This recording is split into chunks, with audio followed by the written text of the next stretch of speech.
चलिए आज की क्लास को स्टार्ट कर रहे हैं। क्षेत्र विशेष के आधार पर लोकगीतों की श्रेणियाँ। देखो आज की क्लास बहुत ज़्यादा मज़ेदार है। वो इसलिए क्योंकि आज की क्लास में रटने वाली चीज़ें नहीं हैं, लेकिन ऐसी चीज़ें जिनको अपन मिस नहीं कर सकते, अपनी नोट्स में लिखेंगे ज़रूर। और सिंपल सा क्वेश्चन आता है, लेकिन एक बार पढ़ लेंगे तो मतलब एक बार में ये चीज़ें याद हो जाएंगी। अब जैसे कल अपन ने प्रमुख मांड गायिकाएँ और कहाँ से वो बिलोंग करती हैं, तो वो अपन ने देखा था। वहाँ चीज़ें याद रखनी पड़ती थी भाई। मांड गायिका जैसे बतुल बेगम है, उनका कहाँ से बिलोंग करती है, गौरी देवी कहाँ से बिलोंग करती है, अल्लाह जिलाबाई कहाँ से बिलोंग करती है, तो वो चीज़ें वहाँ रटनी पड़ती हैं, कैसे भी लिंक करना पड़ता है। लेकिन आज वाली क्लास तो बहुत ही ज़्यादा महत्वपूर्ण है, तो पूरी देखेंगे आप। सबसे पहले एक नाम भी आप नोट करेंगे, इकराम राजस्थानी। ये नाम बहुत महत्वपूर्ण है, आजकल के जिस प्रकार के पेपर आ रहे हैं पूछा जा सकता है। चोमू जयपुर के हैं और राजस्थानी लोकगीतों को सही मंच देने का श्रेय जो है वो इनको जाता है, इकराम राजस्थानी। देखो क्षेत्र विशेष के आधार पे लोकगीत, जैसे मरुस्थल है वहाँ के लोकगीत कुछ अलग विशेषता होती है। पर्वतीय क्षेत्र जैसे पर्वत है, वहाँ पे बैठ के कई बार होता है ना कि यार आज तो बहुत अच्छी फीलिंग आ रही है, ऊंचे पहाड़ पे बैठे हैं, तो वहाँ एक अलग धुन के जो गीत हैं वो देखने को मिलते हैं। और एक मैदानी क्षेत्र, वहाँ की अलग गीतों की प्रधानता होती है। तो वो कौन कौन से गीत हैं, कई बार क्वेश्चन यहाँ से ऐसा आता है कि तीन गीत एक देंगे और एक अलग देंगे, पूछेंगे कौन सा इसमें पर्वतीय नहीं है, कौन सा इसमें मरुस्थलीय नहीं है। तो ऐसा थोड़ा सा आपको ध्यान रखना है। देखो मरुस्थलीय है तो जिले आपको पता है, जैसे बाड़मेर है, बीकानेर है, जैसलमेर है, जोधपुर है, ये मरुस्थल वाला इलाका सब लोग अच्छे से जानते हैं। पर्वतीय जहाँ पहाड़ देखने को मिलते हैं, जैसे उदयपुर है, नया जिला सलूम्बर है, प्रतापगढ़ है, सिरोही है, ये ज़िले आपको पर्वतीय। और मैदानी भाग, तो मैदानी भाग में नया जिला जैसे खेरतल, तिजारा है, अलवर है, जयपुर है, जयपुर के आसपास का क्षेत्र है, ये आपका मैदानी क्षेत्र है।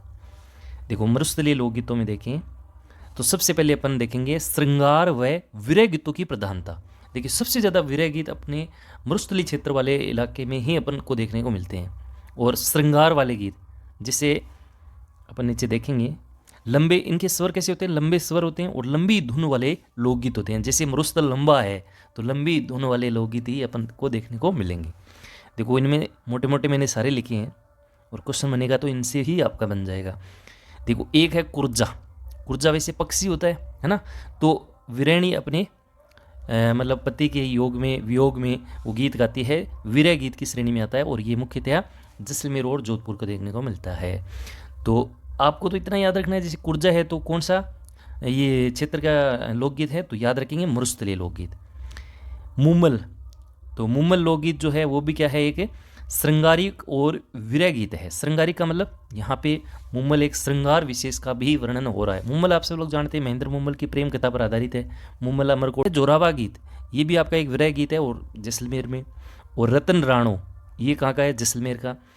इसके अलावा जो वहाँ के लोकगीत हैं जैसे केवड़ा है, गुड़ला है। गुड़ला जैसे मारवाड़ का है, अपन आगे इसको डिस्कस करेंगे गुड़ला नृत्य में, क्योंकि गुड़ला नृत्य भी है, यहाँ अपन गुड़ला गीत की चर्चा कर रहे हैं। तो गुड़ला गीत कहाँ का है, मरुस्थलीय क्षेत्र का।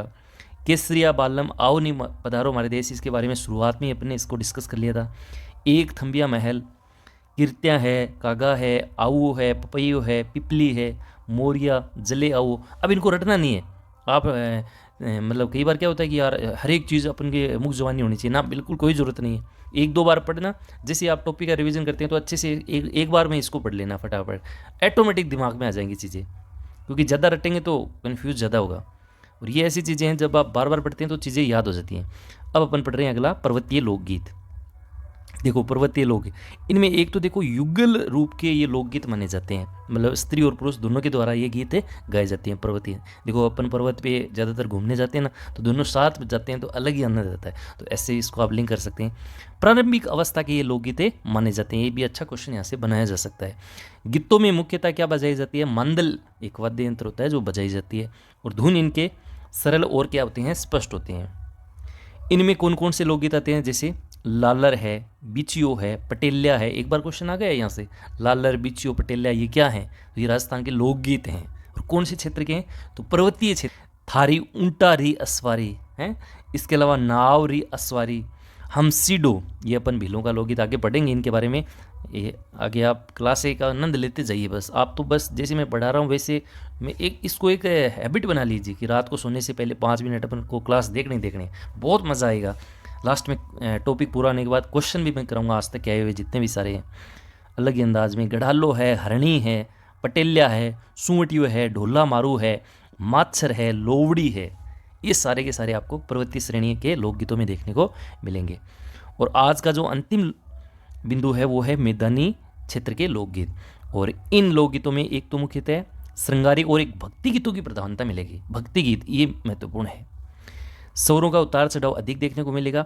इनमें कौन कौन से, जैसे पंचीड़ा है, रणबाजा है, हिचकी है, लांगुरिया गीत केरला देवी करोली में, रतवई और रसिया गीत, ये मुख्यतः आपके मैदानी लोकगीत हैं। तो आज की क्लास में अपन ने क्या पढ़ा? मुख्य रूप से क्षेत्र विशेष के आधार पर लोकगीतों की श्रेणियाँ कौन कौन सी, मरुस्थलीय, पर्वतीय, मैदानी। मरुस्थलीय कौन सी है, पर्वतीय कौन सी है, मैदानी कौन सी है, अच्छे से आपने पढ़ लिया। किसी भी लोकगीत में कहीं समस्या नहीं आएगी, जिससे मैं पढ़ा रहा हूँ वैसे आप तो आनंद लीजिए। तो आज के इस क्लास में इतना ही। यहाँ तक आप नोट्स बना लीजिए। इकराम राजस्थानी ये नाम जरूर याद रखेंगे।